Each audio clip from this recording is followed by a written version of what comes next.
Bienvenidos amigos oyentes al programa Los Compositores y su música por el maestro Rodolfo Pérez González. El invitado para hoy es el compositor checo Ignaz Moscheles.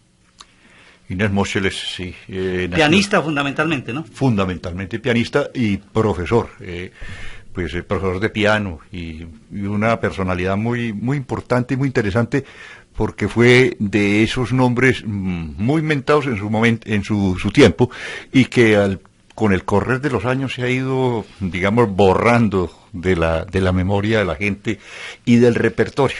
Y las razones son muy grandes. En realidad, él es una especie de puente entre los grandes maestros del clasicismo musical, Mozart, Beethoven y estos otros grandes compositores de la escuela vienesa, y los románticos, que a la hora de la verdad el romanticismo tuvo como instrumento principal el piano. Entonces nos acordamos de Federico Chopin y de Franz Liszt y de otros maestros, John Field, que fueron los grandes maestros del romanticismo, que funcionaron generalmente alrededor del piano. Y esto hace que todos estos músicos que estuvieron en cierta forma ligados al clasicismo vienés pasen a un segundo término. Este señor nació el 30 de mayo de 1794.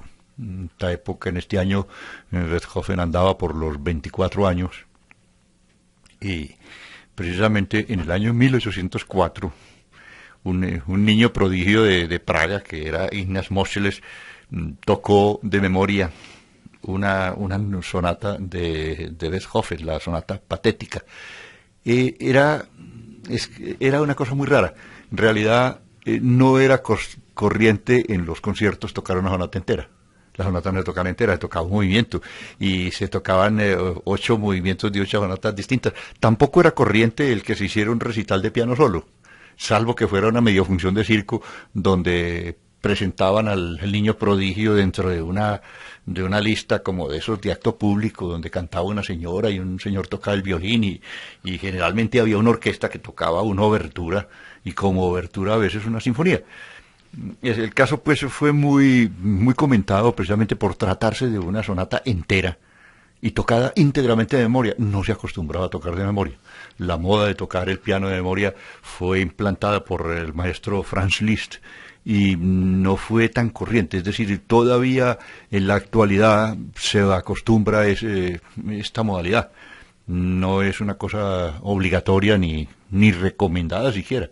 Es decir, hay músicos que se oponen a esta manera de tocar. Se corrió un riesgo, ciertamente, y muchos de los que han hecho gala de tener unas memorias prodigiosas han fallado en el momento más inoportuno. Tal fue el caso, por ejemplo, de esas memorias gigantescas que hubo en este tiempo, como la de Arturo Toscanini o de el maestro, algunos de los maestros, de los grandes pianistas de la actualidad. El caso es que este Ignaz Moscheles estudió en Praga con un señor Dionís Weber. Weber parece y debe ser alguien relacionado, o por lo menos un apellido en el que se puede entroncar algunos nombres que son muy famosos en la historia musical, como el caso de Constanza, y como también el de Carlos María von Weber, una de las lenguas más venenosas, un gran músico, pero uno de esos venenosos críticos y lenguas viperinas. Este era un profesor de Bohemia, pues muy famoso, y que era, al fin y al cabo, una de esas figuras en las que se seguía repitiendo el prototipo de la técnica clásica de Mozart, Beethoven. Esto hace pues que la figura de Moscheles, que es en realidad puente entre Beethoven y los románticos, sea un poco inestable y perjudicial para él. Moscheles empezó a estudiar esas obras de ese señor tan mentado, Federico Chopin. Después de que él atacó esas obras y las de Liszt, él se dio cuenta de que algo le faltaba.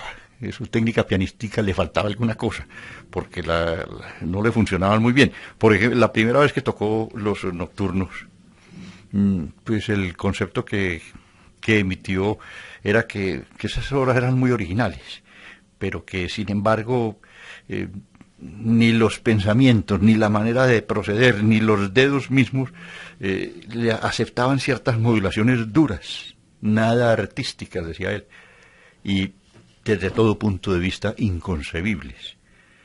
Decía Moscheles, en general me parece que su música es a menudo demasiado dulce, que le falta virilidad y que difícilmente puede decirse que su obra sea la de un músico profundo. Por mucho que las toco, nunca llego a hacerlo con soltura. Esto dijo Ignaz Moscheles en un momento.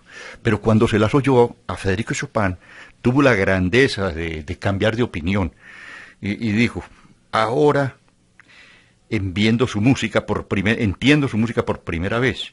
Las modulaciones duras y nada artísticas, tan parecidas a las de un aficionado, y que nunca logro dominar cuando toco a Chopin, dejan de molestarme, porque él desliza sobre ellas casi imperceptiblemente con sus dedos de duende.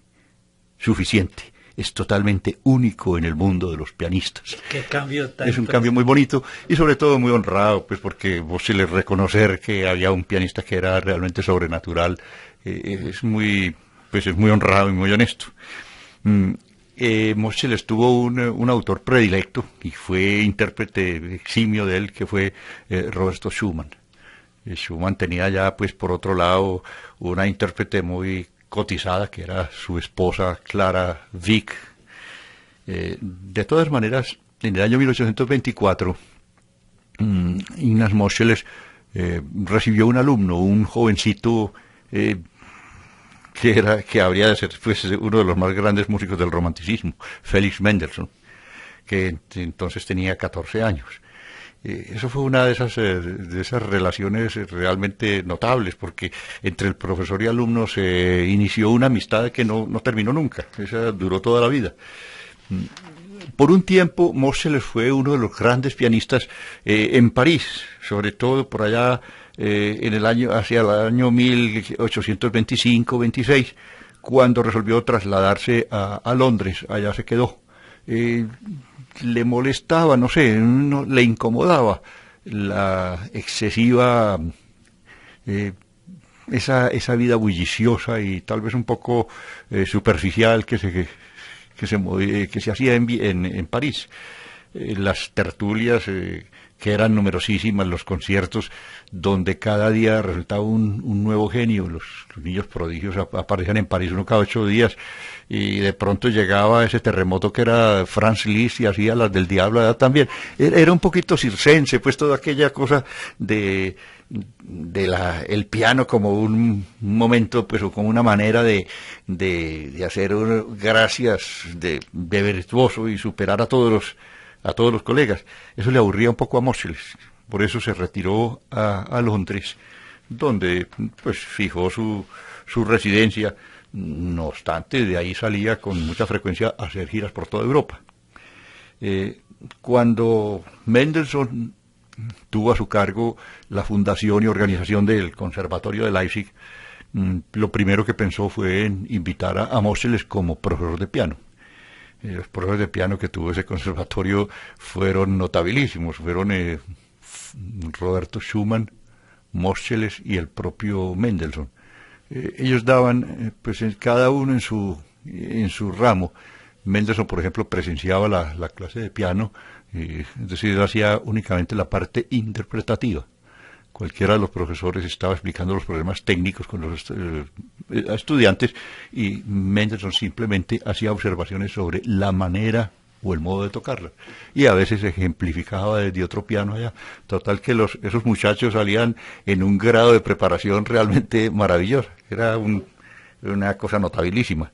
Por allá estuvo uno de nuestros compatriotas, que fue Honorio Alarcón, ese músico de Santa Marta. Estuvo, pues tal vez no en la época de Mendelssohn, un poco después. De todas maneras gozó de ese prestigio y de esa maravilla que era el Conservatorio de Leipzig. En realidad, una de las obras que sacan a Moscheles del campo de la simple interpretación, es decir, del campo de los virtuosos, y lo convierten en un compositor notable, es el concierto en sol menor. ese concierto en sol menor, pues estuvo funcionando mucho más de lo que uno cree. Pues, es decir, esta obra fue de las obras interpretadas por todo el mundo. La Clara Wieck, por ejemplo, recordaba que cuando estaba muy pequeña, la primera vez que tuvo conciencia de que ella era una pianista fue el día que tocó el concierto en sol menor de Moscheles en un teatro allá, que la tuvieron que subir porque todavía no le alcanzaban los pies para subirse al banco, y cosas por el estilo. Lo mismo ocurrió después con Teresa Carreño, que interpretó este concierto muchísimas veces. Este concierto dejó de ser interesante para los pianistas alrededor del año 1900. De ahí para acá pues ya se toca como una verdadera rareza, y yo creo que todavía la figura completa de Ignaz Moscheles es una figura, yo creo que muy reducida, pues. Sí, es más, en la discografía que se conozca en pasta, hay 2 LPs de Ignaz Moscheles, y en CD todavía no, al menos en nuestro medio no conocemos. No sí, no ha llegado, y es que en realidad era poco prometedor porque no recurre a esa, digamos, a esa vistosidad del virtuoso romántico, sino que se mantiene dentro de esos cánones de la seriedad interpretativa de los clásicos.